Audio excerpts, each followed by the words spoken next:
Welcome and thank you for joining us today. My name is Andrea Hayfile and I'm an ambassador for OFIA. I use the pronouns she, her, and hers. So we're going to get started. We're going to start off with some introductions and then we'll go over the format of how the session and the Q&A session will run, okay? OFIA works across Ontario's education system, in classrooms, in schools, and in school boards, working directly with educators, principals, school board leaders, public health professionals, and provincial stakeholders to bridge policy and practice, often in partnership, as we're doing today, with the Heiderly Foundation, whose support has made today's session possible. The Heiderly Foundation is Canada's leading foundation exclusively dedicated to enhancing food literacy. The foundation envisions a society of better informed young children and their families consuming healthier foods and beverages. I'd like to start off with OFIA's land acknowledgement. Our collective work takes place on traditional Indigenous territories all across Ontario. We are grateful to be able to work locally on these territories. As we move forward in these uncertain times, we acknowledge the enduring presence of Indigenous peoples on this land, including lessons they may have for us on the value of community, resiliency, cooperation, and determination. Let's go over some of the housekeeping items for today's webinar. This webinar is being recorded and a recap blog will be developed to summarize discussions from today, and both of these will be provided to all the registrants.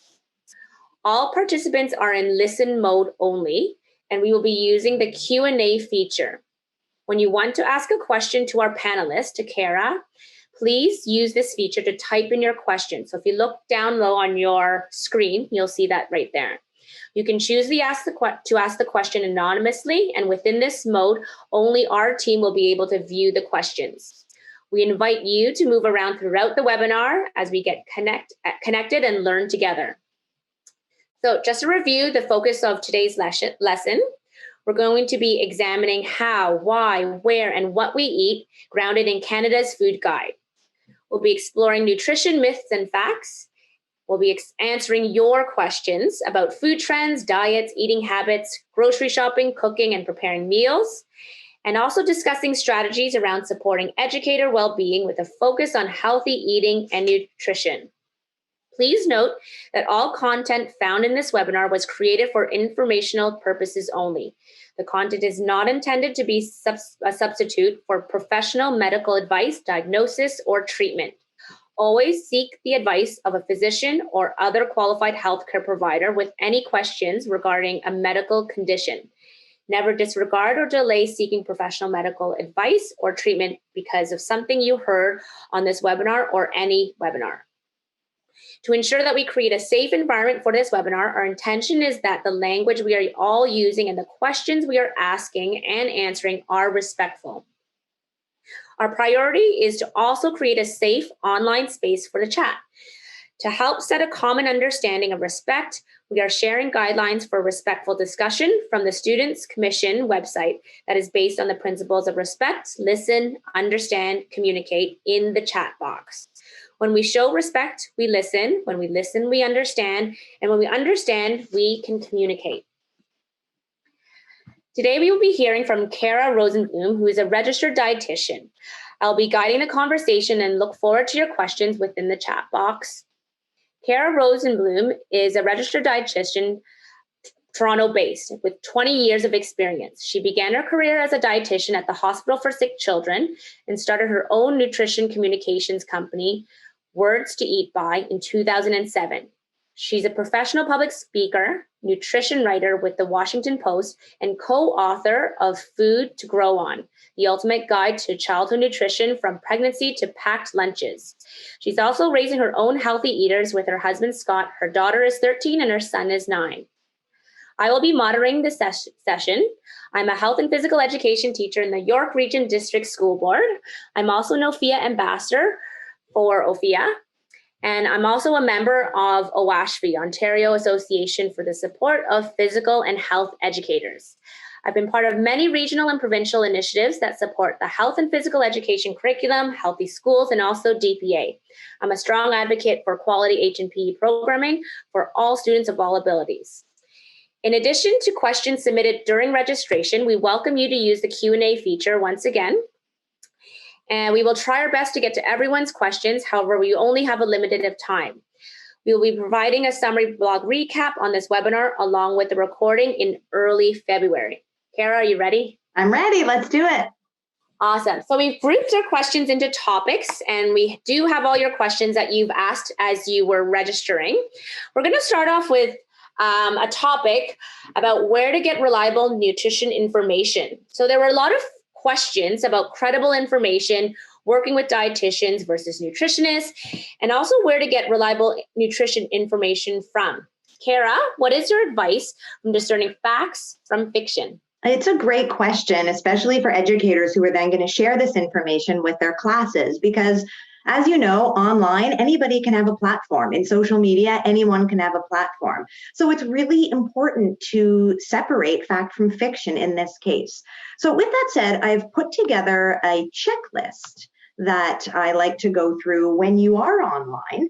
And you can take a look at a website, or even if you're reading a magazine or a newspaper, and ask yourself these questions to know if the information that you're reading is actually reliable. The first thing you always want to do is say, who is the author of this? And when you're reading something online, the author could very well be a journalist, and that journalist may cover health and weather and travel and may not be a health and nutrition expert. So you have to take their view with a grain of salt. You don't know how credible it's going to be. And that might be different than if a diet doctor or a dietitian is writing it, and even more different if you're reading it in a scientific nutrition journal or in a medical journal. So really, you got to figure out who's writing it, and again, what their credentials are. It does sometimes make a difference what their credentials are. And one of the things people tend to trip over is the word doctor. People can have the title doctor and not actually have any training in nutrition. You can have a doctorate or a PhD in geology or zoology and then write an article about nutrition. So really look at their credentials. If they say they're a doctor, what are they a doctor of? I find these days a lot of chiropractors are giving out nutrition information, and it's not their area of expertise, or sometimes dentists will give out nutrition information. So just check their credentials. You also always want to check when it was written and whether it's current. A lot of the time, I'll find nutrition information that's shared online was something that was written 10 years ago, and the science in nutrition changes quickly. So you want to make sure that whatever you're reading is within, at least 2 years since when it was written, to make sure that it is still accurate. Then we get into the whole idea of websites that are written by unscrupulous charlatans, snake oil salesmen who are trying to sell you something. And instead of backing up their claims on their website with science or with evidence, they back it up with their own patient testimonials. And people will write, Elaine from Detroit says she lost 40 pounds and you can too. That's when you want to really question if they're trying to sell you something or they're using testimonials and it sounds too good to be true. Most of the time it really is. And that's a really easy way to rule out certain websites. If you find that in addition to giving you nutrition information, they're also trying to sell you the book they wrote, the supplements that they promote, the double osmosis backflow water valve that they're going to install in your house, you have to know that there is a reason that they are selling you something and telling you it's good. And finally, the good checklist is, if it was true, wouldn't it be front page news? Wouldn't everybody know about it? And a lot of the questions that came in fall under this guise of, well, how credible is it? And I don't have time in just this 1 hour webinar to myth bust every single question that came in. Is it true that? Is it true that? Is it true that? So I want you to be able to be empowered to answer that question for yourself by reading something online and going through this checklist and say, who wrote it? Is it based on science? Where's the evidence? And really, if this was true, if apple cider vinegar could really help me lose 30 pounds, wouldn't this be front page news? Wouldn't this be something that my doctor or dietitian would tell me about? So that's sort of your credibility checklist to figure out why something is true.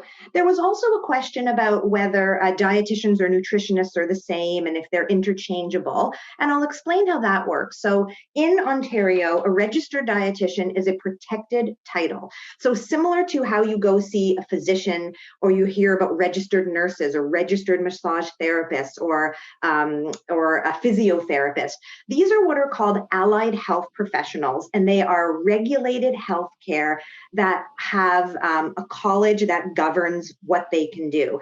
And that is to ensure safety for the public. So that is because if you want to go see a dietitian and something goes wrong or they don't treat you well, you can call the college and that person's license can be questioned, it can be revoked, and you protect the public that way. The term nutritionist is unregulated. So what that means is they're not accountable to a particular college.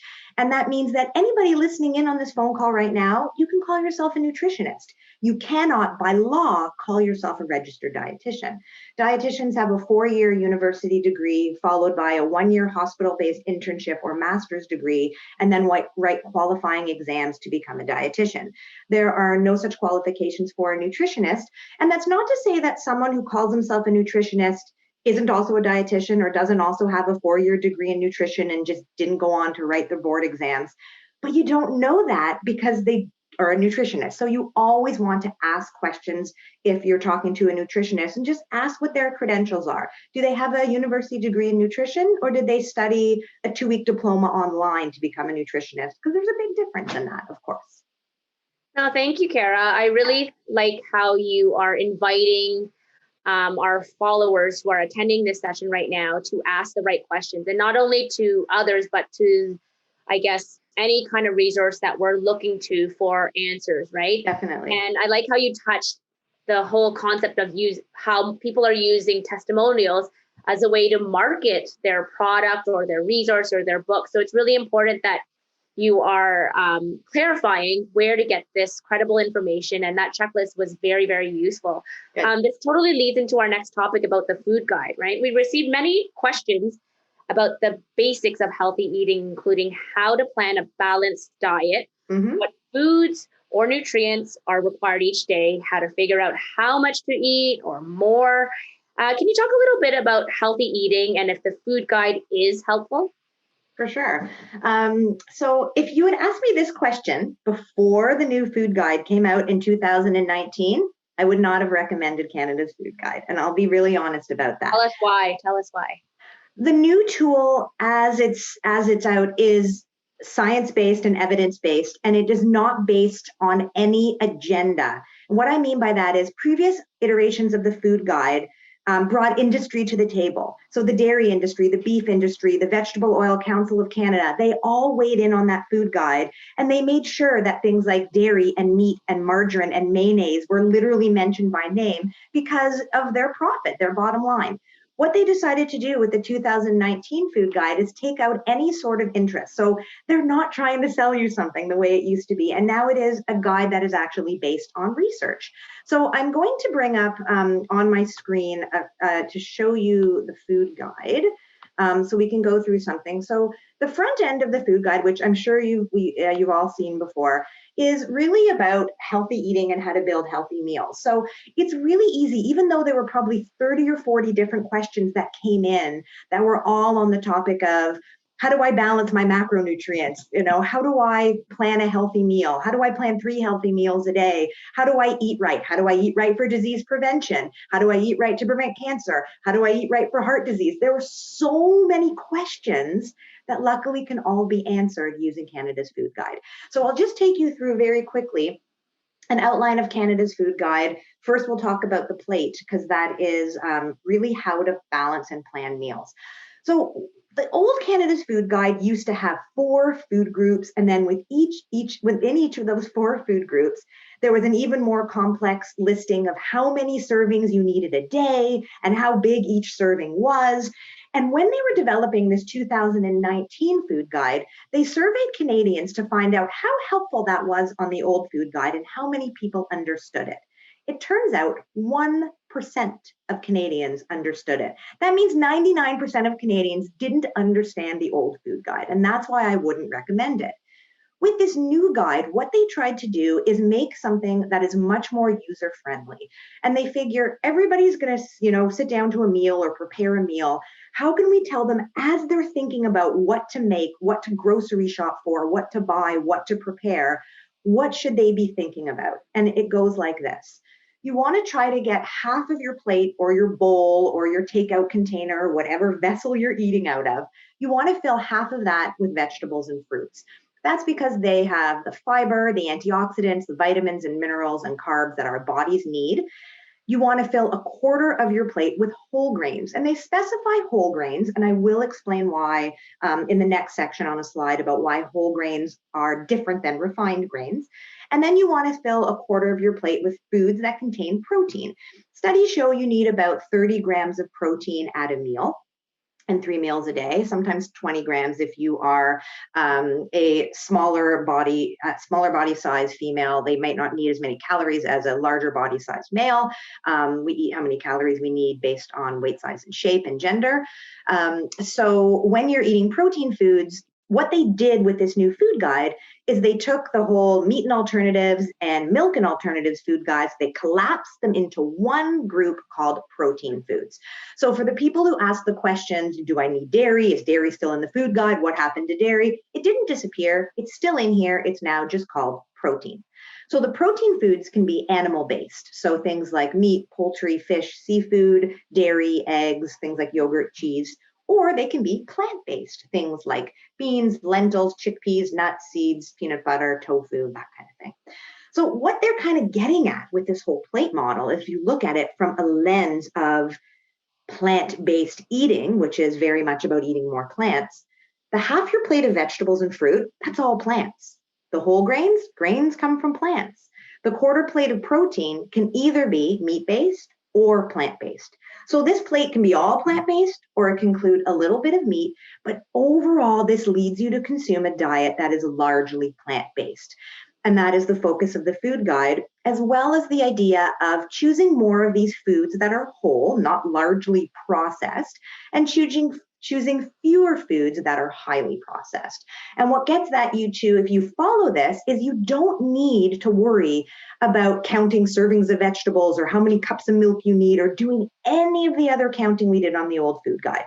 Healthy eating is very, very simple when you break it down. And unfortunately, our old food guide made it much more difficult than it needed to be. When you are looking at your meal, whether it's breakfast, lunch, or dinner, you don't need to do anything beyond looking at your plate, making sure you have some vegetables and fruit, some kind of whole grain, and some kind of protein food. Now, somebody asked a really good question, which is, what are the limitations of Canada's food guide? And of course, it's not a perfect tool. There's some feedback that it doesn't represent all of our different ethnic cultures or the multi-diverse, multicultural country that we have, because a lot of these foods look very Canadian-centric. Doesn't represent the Indigenous population, for which they are going to make a Canada's food guide specifically for our Indigenous population. The other thing is there are some people whose diets don't look like this. This is kind of what you want to strive for, but there are some people who, for different medical reasons, maybe aren't consuming a high carbohydrate diet, in which case the whole grain foods won't be in there. So I've heard Canada's food guide referred to by dietitians as like buying a pair of pants. So imagine this for a second. Imagine the government of Canada was tasked to make one pair of pants that would fit every single Canadian. It would have to be the right color, the right size, the right style, the right length to fit every Canadian. Of course, you know that's not possible. That's kind of the task of the food guide. It can't fit every single person's dietary needs, so it's just sort of an overview. If you bought those pants and they didn't fit you well, you'd go to a tailor to get them fixed and altered to be your size. That's what a dietitian is. You go to a dietitian and they tailor make the food guide to be something that you can actually use for your particular diet. So it's not a one size fits all guide, just like you couldn't have one size fits all pants, but it kind of gets you at least started on what the vision of healthy eating is going to be. In terms of certain pullouts of the food guide, someone asked the question how much fish they should be eating. Fish is an important one that does stand out because it does have omega-3 fats, which are really good for brain and heart health. And you want to aim for about 2 servings at least of fatty fish each week, things like salmon, trout, mackerel, sardines, that kind of thing. In terms of how much meat versus how much plant, that's really an individual choice. The food guide does emphasize choosing plant-based foods more often, but that's not to the exclusion of meat. There is nowhere that it says you can't eat meat or poultry or anything like that. Those are really good sources of protein, of iron, of zinc, so meat can certainly be included in the guide as well. And that is sort of the basic overview of healthy eating that will answer probably at least 15 or 20 of the questions in one shot. Thank you, Kara. Yeah, we just had while you were talking, we did have a question regarding plant-based and animal-based protein, right? So when Hmm. we zoom in on the plate is an excellent visual, like you said. Right. Um, Thank you for clarifying that when you are choosing the type of protein, that there's no good or bad. It's just there are benefits to each one, and it's also Exactly. preference, right? Definitely. There's no bad foods. We don't do that. There's all these different protein foods can totally fit. Yeah, And sometimes it'll depend on your protein needs. Some people might need more protein than other people. for sure. So that's again where your own personal diet would come into play. So we did have a question regarding a personal diet. There was a question that just came in talking about pre and post workout foods that are the best, right? So knowing that you're someone who may be an athlete or who is training or preparing for a run or a race or a game, what kind of suggestions or tips that you can give regarding pre and post workout foods that are the best for your body? Yeah. There's no one size fit all answer to that. And I think what you said there is really important because you said the word athlete training or you said going for a run. And there's a huge difference between someone who is an elite athlete and they're training 2 hours, 3 hours, 8 hours a day, and they're really, really into it. They would have a sport dietitian following them to plan something especially for them. And then there's the other group of people who maybe exercise for an hour a day or exercise an hour a few times a week. For them, their nutrition needs don't change or differ much from Canada's food guide. What you want to do if you are just a regular, everyday athletic person, not an elite athlete, I'm not going to go into detail about the diet for elite athletes, it's out of the scope. But for everyday people, you want to make sure that you have some sort of carbohydrate in your body before you go, because that's the body's main source of fuel. That's what we use to burn energy. And then after you work out, you want to replace the carbohydrates you lost, as well as eat a food that's a source of protein to aid with any muscle breakdown that happened while you were exercising. You also want to, of course, make sure that you are drinking fluids before, during, and after to replenish anything that you've lost. So there isn't a ton of science behind it. I know from clinical studies on athletes that they take in more protein than they need. They always overestimate their protein with protein bars and protein powders and protein, and it's often overdone. As long as you're having protein 30 grams at every meal, you're more than adequate for protein, and have a little bit more after you work out, you're going to be getting more than enough. Thank you. There was another question that actually just came in regarding picky eating, right? And I guess that also goes for the adults too. This question asks, but what if we don't like certain foods such as fish? How do vitamins and minerals come into play with the food guide and healthy eating? Yeah. So that again is a very individualized question, which is why I do recommend that people see a dietitian to get their own diet analyzed. There is a replacement for every food out there. So if you're a person who doesn't like fish or is allergic to nuts or can't have milk, or there's always going to be another food that carries the same nutrients that you will need. And that's where dietetics plays a role, because what a dietitian does is they personalize a diet to exactly what you need based on your preferences, based on the availability of food, the affordability of food, your medical needs. And that can't be done on a website or by reading a diet book or figuring out another way. That's why there is the profession of dietetics, to figure out exactly what you need. For something like fish, for example, the thing that you'd be missing from fish is omega-3 fats, specifically one called DHA or EPA. You can also get those through supplements, and that would probably be the route that some dietitians would recommend if you absolutely eat no fish, because you do want to get those omega-3 fats in your diet. There's also some omega-3 fats in certain nuts and seeds, walnuts, hemp seeds, chia seeds in particular are high in a type of plant-based omega-3 fat. Some of that gets converted into the important DHA in your body, but sometimes not enough. So you do want to source, and some doctors or dietitians may recommend a supplement if you're having no fish at all, just to make sure you're getting enough DHA. And that's especially important for women who are in the range of having babies, thinking about getting pregnant, breastfeeding, or with young children. DHA is especially important in that period. Thank you. No, it's good to know that you always do take the time to know the learners who are asking the questions, and making sure that the advice you're giving also pertains to the health, the lifestyle that the person is asking the question. Right. And that's why we take a poll at the beginning. Who exactly are we speaking to? It does make a difference. For sure. This actually goes right into our next topic about carbs, protein, and fats. And I do see some questions regarding that. Yep. Now, taking a bit of a deeper dive for those who like the science and the details, can you tell us some more about the macronutrients that are found in the food guide plate? What do we need to know about protein, carbs, and fat? We were asked questions about why whole grains are much better than refined grains, whether carbs are good or bad, and how much sugar is too much. Can you answer these questions for us? Yes, I get the carb question every time I sit down. The silver lining for me for COVID is I don't have to go to dinner parties anymore and answer nutrition questions for 4 hours straight. No, I'm just kidding. I love doing it. So the question about carbs comes up all the time, and people are unnecessarily terrified of carbohydrates. They've gotten such a bad rap. And it's because of all of this diet culture that keeps telling us carbs are bad, cut the carbs, don't have carbs, carbs. And as an umbrella answer, I will say carbs in general are not our enemy. So if that's your thinking, you want to kind of throw that out the window and learn to embrace the carbs that are better for you and include them as part of your diet. Unless, of course, you are already seeing a dietitian or a doctor who has told you for medical reasons that you need a low carb diet, which does exist in certain communities where they thrive on a lower carb diet. So that does happen. But for the general majority of people, carbohydrates are the body's main source of fuel. That is when you're exercising. That is when you're just, sitting and typing. That's what feeds our brain first. So when you hear carbs, sometimes people are a little wary, carbs are bad.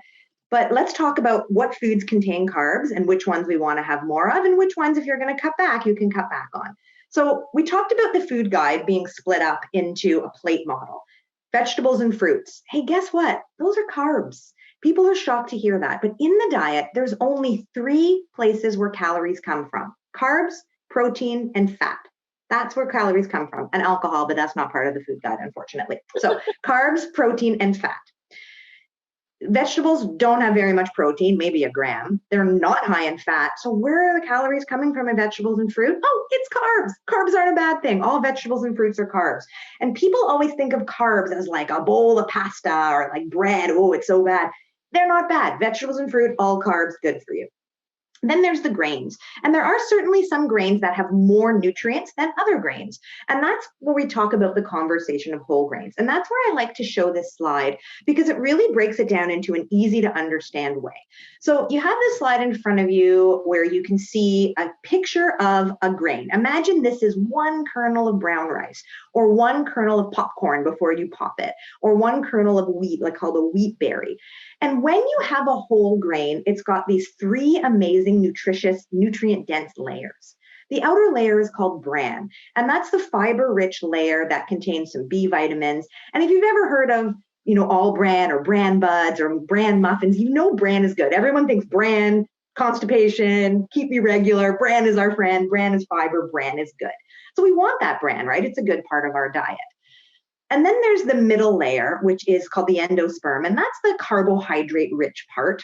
And then we have this nutrient powerhouse that sits inside the whole grain. It's called the germ, and that holds the vitamins, the antioxidants, the healthy fats. There's all the nutrients are in that germ. So the germ and the bran have the most nutrients. That's what makes whole grains so nutritionally dense. So things like whole grain wheat, brown rice, oats, barley, and yes, popcorn and corn is a whole grain. Those are so nutrient dense and provide so much goodness to our body because they have fiber, vitamins, minerals, healthy fats, a bit of protein, and a bit of carbs. What happens when we refine a grain?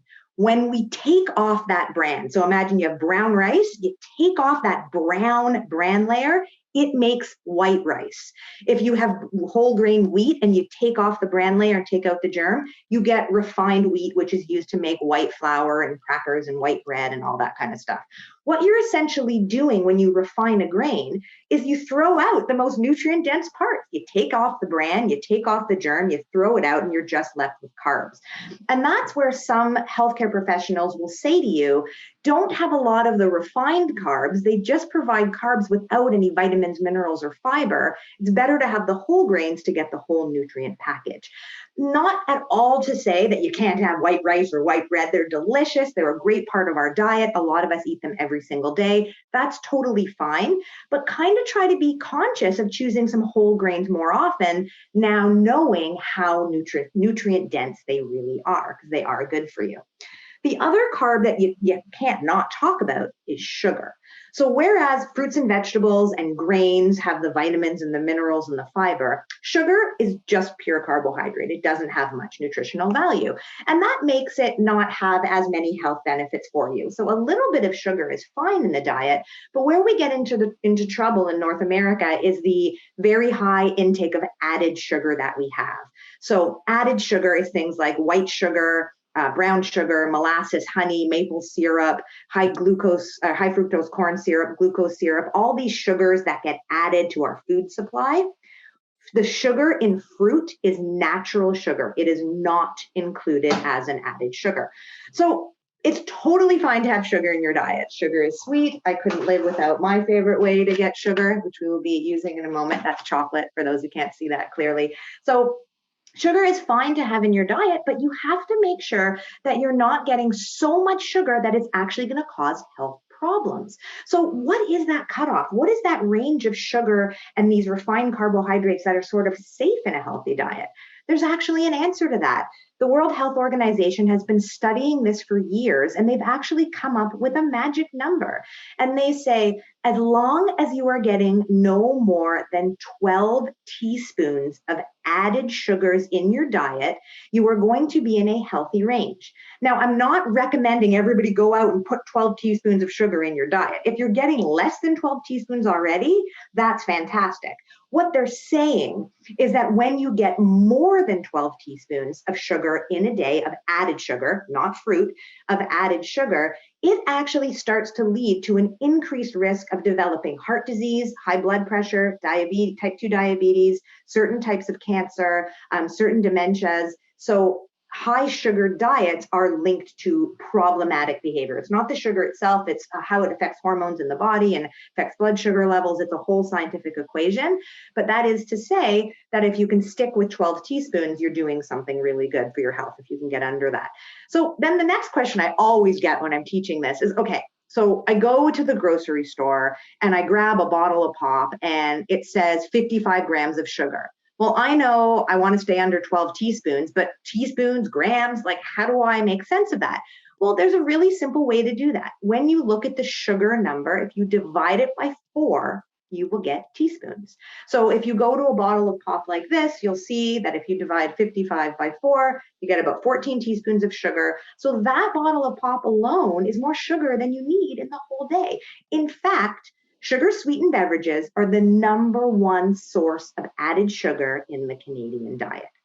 The actual amount of fruit we eat, because it's not added sugar, counts for less than 1% of the sugar that we take in ever. And that's when we have things like dried apricots that have sugar added or dried craisins that have sugar added. But fruit itself is not a problem. So people always ask me, is it okay to eat the sugar in fruit? Yes, nobody is ever going to overdo sugar content by eating fruit. It is totally fine. No, thank you for really clarifying just the whole concept of carbs and where can we get those good carbs and the value of getting carbs. There were 2 questions that popped up that I guess falls under this topic. Question number 1, it was a question about sprouted grains. Are they better and the value of that? And then there was another question about proteins and getting the protein from other sources such as protein powder. Can you speak quickly about those 2 questions? Sure. Sprouted grains are fantastic. When a grain is sprouted, it means the germ is intact. So you know if it's sprouted, it's definitely going to be a whole grain. Some studies do show they have more iron and they're easier to digest than refined grains. So if you buy a bread that says made from sprouted grains and you enjoy it, that's fantastic. In terms of protein powders are not necessary in most people's diets if they are eating 3 meals a day that have enough protein at each meal. Protein powders are also what's considered an ultra-processed food, right? That didn't grow in nature. They had to process the protein powder to get it that way.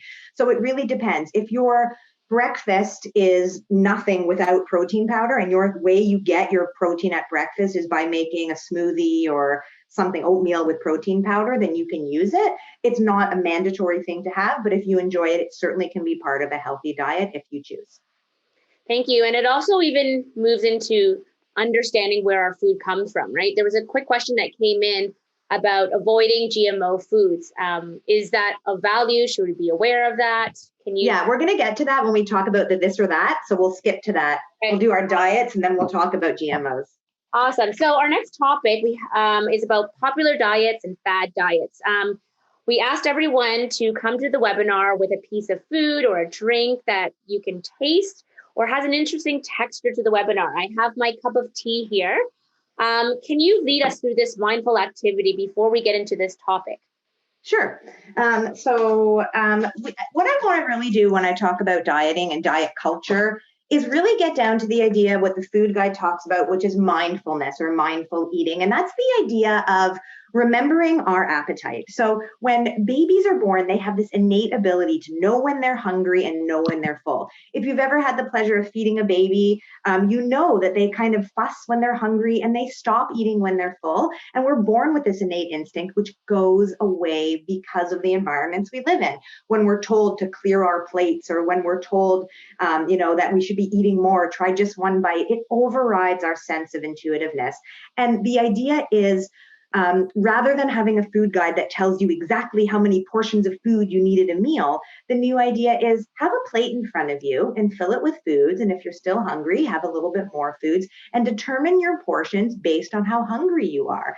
It seems so obvious and so intuitive, but we're so far away from that in our diet obsessed culture, where we actually get to the point sometimes where we feel guilty about eating. It's so crazy that you should never feel guilty for a human instinct of hunger. It is a natural instinct that should be fed.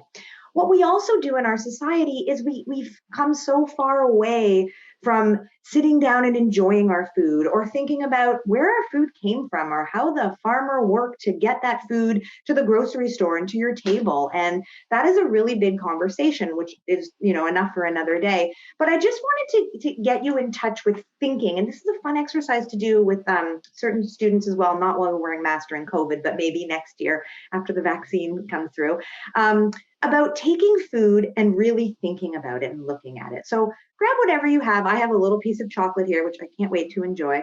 A strawberry, a kiwi, a cup of tea, a cup of coffee, a nut, anything you have around is perfect. And I want you to actually take the time, which we don't do on a daily basis, to just look at it. Look at it. What do you see? What color is it? What does it feel like? Is it smooth? Is it bumpy? Does it have seeds?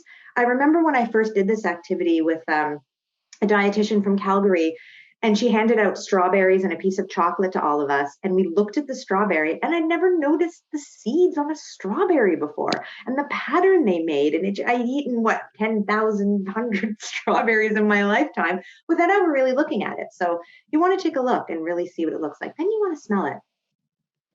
It smells really good. You'll notice that foods that have any fat in it always smell better, because fat carries scents really, really well, and it smells really good. And then you want to take a little bite, maybe close your eyes. Think about what it tastes like. Which taste buds are feeling it? Is it sweet? Is it salty? Is it tart? Is it sour? Is it bitter? If it's a drink, what does it feel? Can you taste the underlying bitter notes? Is it sweet?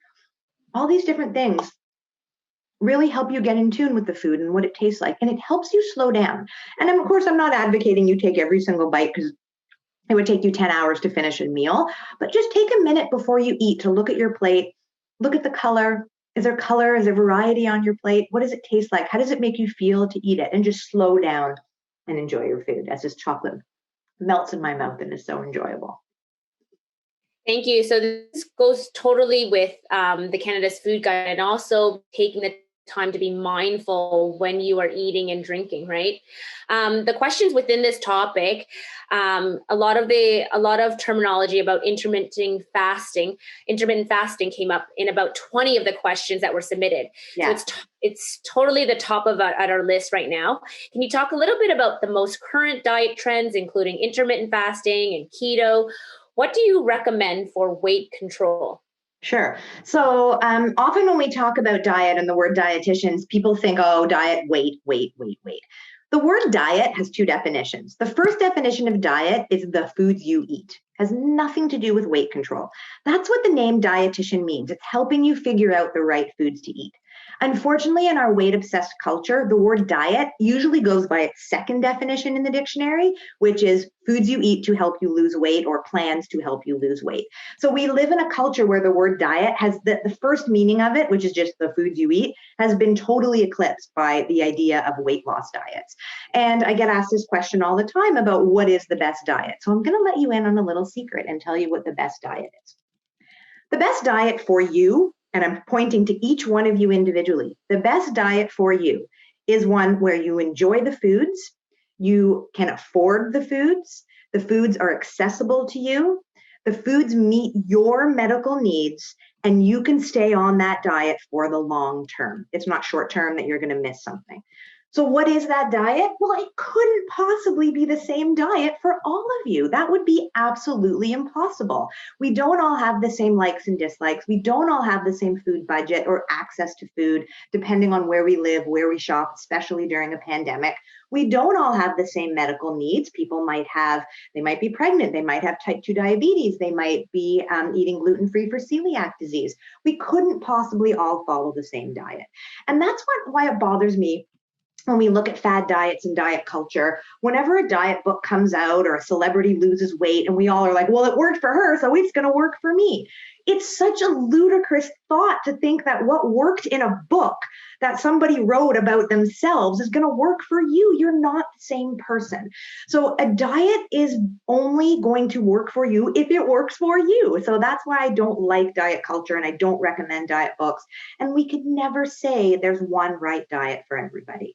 The closest we get is to say follow Canada's food guide, because all of the nutrition research shows that the Mediterranean eating plan, which has lots of fruits and vegetables, lots of plant-based foods, whole grains, that seems to be the best diet for majority of the population to decrease disease risk, to lower the risk of cancer, heart disease, type 2 diabetes. The Canada's food guide is based on this Mediterranean diet eating plan. Lots of fruits and vegetables, lots of whole grains, lots of good protein sources, not a lot of ultra processed food, not a ton of sugar. That's what it's based on. So that would be my answer, unless you can actually find a dietitian because you have medical needs. In terms of intermittent fasting, because it is very popular right now, it's actually not a diet in the way that there's prescribed foods. There's no intermittent fasting foods you need to eat. What that is about the time of day you eat and the time of day you fast or you eat no food at all. And there is some really good research coming out behind intermittent fasting if that diet does make sense for you. If you're the kind of person who, like me, gets cranky if you don't eat for a few hours, the intermittent fasting diet plan is probably not going to work for you. But if you're the kind of person who doesn't eat for a few hours anyway and it won't miss it, then it might work for you. Some people are using this diet as a way to manage blood sugar levels if they have diabetes. Some people are using it as a way to reduce inflammation if they're suffering from an inflammatory disease, because it does have some evidence behind it. There's even some evidence for it with longevity, meaning it may increase your lifespan. We kind of don't really know how long we're going to live, so who knows? But the idea of it is that it does work for some people.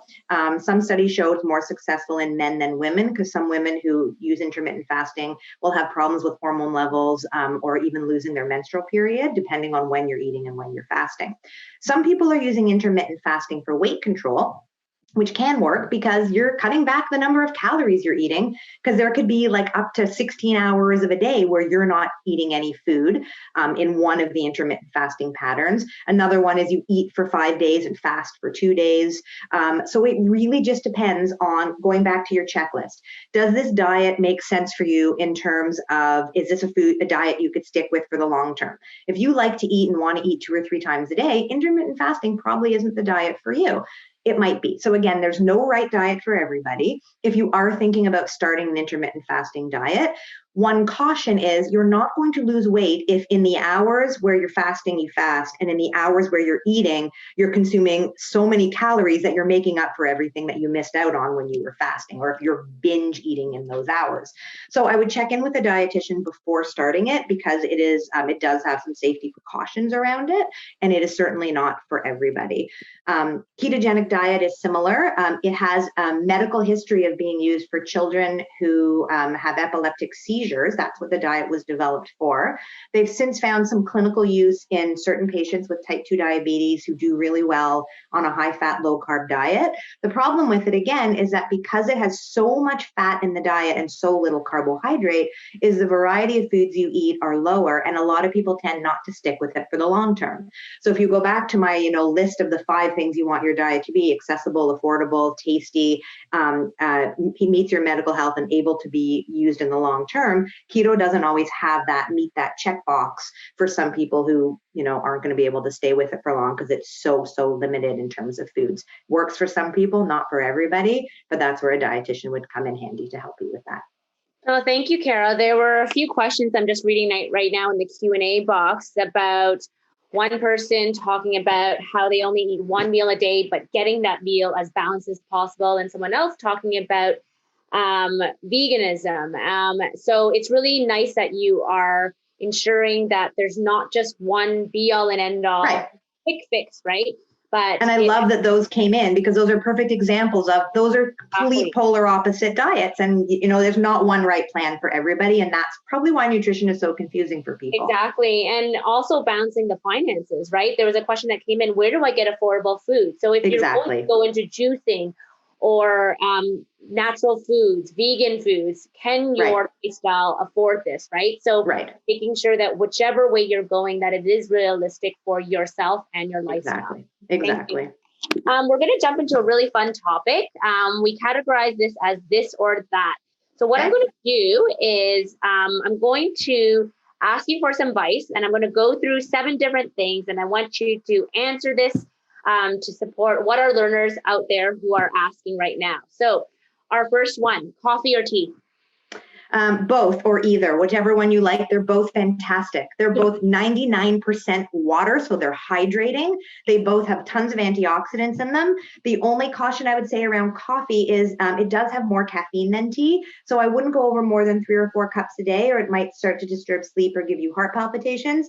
Tea is a little bit lower in caffeine, so you can have more like 10 cups and it wouldn't bother you for most people. And then, of course, if you're adding teaspoon or 2 of sugar every time, you want to be cautious of that as well. But coffee or tea are both good. There's not one better than the other. They're both fantastic. Thank you. And whatever you need during that time of the day. Exactly. Whatever you're craving is all good. Number 2, butter or margarine? Good question. So when we talk back to Canada's Food Guide, talking about getting more whole foods and fewer ultra processed foods, the answer for that one would be butter, because it's a real natural whole food that comes from a cow, whereas margarine is an ultra processed food that is made by hydrogenating oil or through an emulsification process of oil. So it's more processed. If you look at the actual fat profile, margarine looks better on paper. So then you got to balance. Like sometimes there's kind of shades of gray. There's not one right answer. I think the overall answer would be, if you're using a teaspoon or 2 a day, it wouldn't really matter. If you're using a cup of it a day, you probably want to cut back on your amount. My favorite go-to fat would be olive oil before butter or margarine, except for if I'm baking, butter. Definitely makes the cookies taste a lot better. Yeah. Number 3, organic or GMO? Yes, I knew we were going to get to this question. So organic is a method of farming. It is not a health claim. And unfortunately, in our society, we look at those green packages with the USDA or the Health Canada organic seal, and we think, oh, it's organic, it's healthy for me. That is not what the organic seal means. It just means it was farmed in a different way that is healthier for the planet, for the environment, probably for the farm workers, probably better treatment of the animals. It doesn't change the health value of food. If you imagine you go into the grocery store, you can get organic Kraft dinner. You can get organic cookies, organic ice cream. There's organic Doritos. So it just means that the ingredients that went into it were farmed organically. Organic is not a health claim. So if you choose to buy organic food because you can afford to, it's totally fine. There is no valid health reason to buy organic. With regards to pesticide residues, Health Canada tests and the USDA tests pesticide residues on vegetables and fruits and find the levels are 1,000,000 times below what would ever cause a problem. Some people do argue, well, what about these minute quantities of pesticides over time? We don't know for sure. So I can't, guarantee you that if you eat conventional foods, you'll be safe forever, but that is what the science is pointing to. So organic is not necessarily something you must do. In terms of genetic modification, That's a science that has not a lot of history behind it. So the first genetically modified food was only invented in the 1990s. So, I mean, if I had a crystal ball, I could look into it and see, okay, in 40 years or in 80 years, how will this GMO thing play out? I don't have a crystal ball. So what we do know from Health Canada and USDA is that they believe GMO crops or crops that have been produced with genetic engineering to be safe and healthy, and they allow them in the food supply. The European Union does not agree and does not allow them in a food supply. The definition of organic in both Canada and the US means they're not allowed to use genetically modified seeds in the food. So if you want to use non-GMO foods, you can buy organic. But again, that is a really not a cost-effective way to eat because they can be double, triple, or 4 times more expensive than conventionally grown foods, which science shows to be just as healthy. So for that one, I'd say it's kind of buyer's choice of what you can afford. Thank you. Next one, cow's milk or alternatives? Yeah, I did notice there were a lot of questions about dairy and whether people have to have dairy in their diet. As I said earlier with the food guide, dairy is a protein food. If you want to have milk, cheese, and yogurt in your diet because you enjoy these foods and they're a good source of calcium and vitamin D, by all means enjoy them. There's nothing wrong with them. If you don't like milk or don't want to have milk or you're vegan or you don't need milk, that's totally fine too. There's no food you must have in your diet. There are nutrients you must have. So most people eat dairy products for the calcium and vitamin D. If you choose not to have dairy products in your diet, then you can by all means get calcium and vitamin D in other places. And I'm just going to share my screen for a second again, just to show you, just to give you an idea of milk alternatives that are on the market. So as you can see, cow's milk has 8 grams of protein per cup, whereas most of the milk alternatives are not a source of protein. They're very low in protein, except for soy milk. But they are all fortified with calcium and vitamin D, so it is a good way to get that. So if you want to choose a milk alternative, you totally can. In terms of sources of calcium, and this chart will go into the blog I write, or you can just Google online, what are sources of calcium if I don't drink milk? There are many, many, many ways to get calcium and vitamin D in your diet without doing dairy. So certainly you do not need to have dairy in your diet if you want to use milk alternatives, but just know that without the dairy, you're going to be low in calcium, vitamin D, and perhaps protein. As long as you're replacing that with other sources, you're good to go. Thank you, Kara. So I'm just looking at my clock right now, and I just want to make sure that we value the time for this session. Yep. We didn't get to go through everything, but I know that you will be addressing this in a recap blog. Before I go into the closing, there was one question that asked if you could share your screen again with the 5 things, the checklist that we should look to when addressing or trying to find the diet. Perfect. Oh, I didn't write that down in a checklist, but I will go over them. Okay. You want diet to be accessible. That means, for example, if you choose to have an all vegan organic diet and the grocery store you shop at doesn't have vegan organic food, that's not accessible. You want it to be accessible. You want it to be affordable. If you're choosing really expensive foods and you can't afford them, then that's not going to be the right diet for you. I had a friend once who wanted to do a celery juice cleanse. Celery was sold out, and when she could find it, it was expensive. She couldn't afford it. It didn't make any sense for her. Don't do a celery juice cleanse, but that's the idea is you don't want to do that. So accessible, affordable. You want it to meet your health needs. So if you have celiac disease and need a gluten-free diet, you're not going to have a diet that's high in wheat. It has to meet your health needs. If you have diabetes or heart disease or Crohn's or colitis or any sort of condition, there may be certain foods you need to eat because of your health. So accessible, affordable, meets your health needs.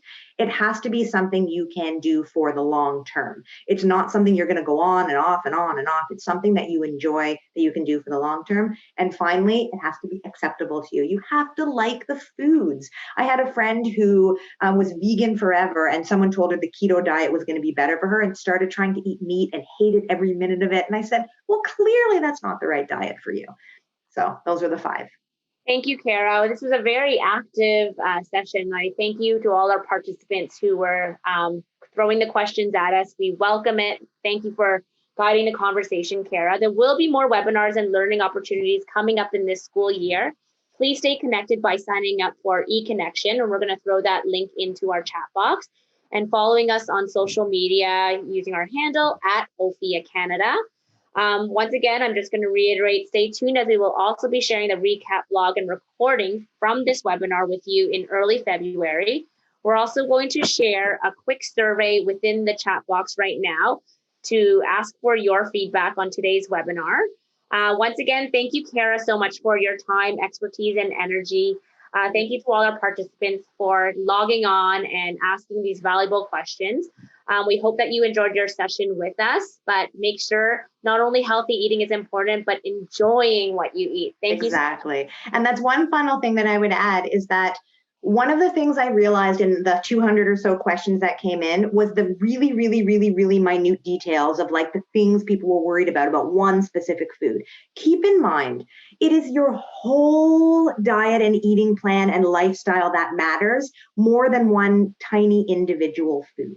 So if you make good choices most of the time and eat lots of fruits and vegetables and whole grains and good proteins and follow the guide, there's always room for treats and sweets and never have to worry about that. It's your whole diet overall that matters more than any one specific food. Thank you so much. Wave goodbye. Thank you so much, everyone. Enjoy the rest of your evening. Hi.